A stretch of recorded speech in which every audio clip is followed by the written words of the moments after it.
इतने सालों बाद मैं आज खेल रही हूँ।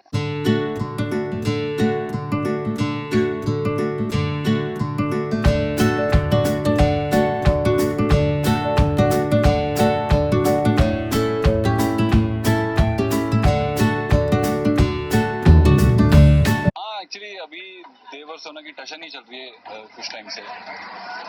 देव गुस्सा है, बहुत नाराज है सोनाक्षी से कि उसने अपनी बेटी को उससे छुपा के रखा, और वही सोनाक्षी की अपनी एक्सप्लेनेशन है कि उसको घर में आने नहीं दिया, इसीलिए बहुत नाराज है।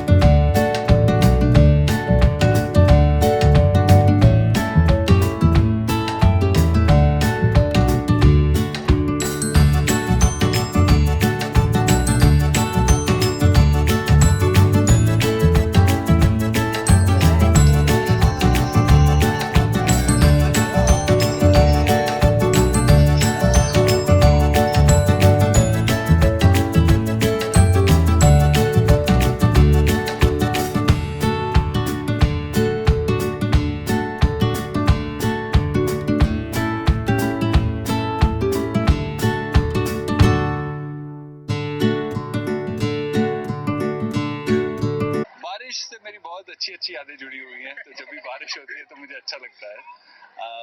मैं हमेशा बहुत एंजॉय करता हूँ रेन सीक्वेंस में। मैं एक्साइटेड नहीं, मैं डरी हुई हूँ। She is not feeling well today, तो शायद तबीयत और खराब।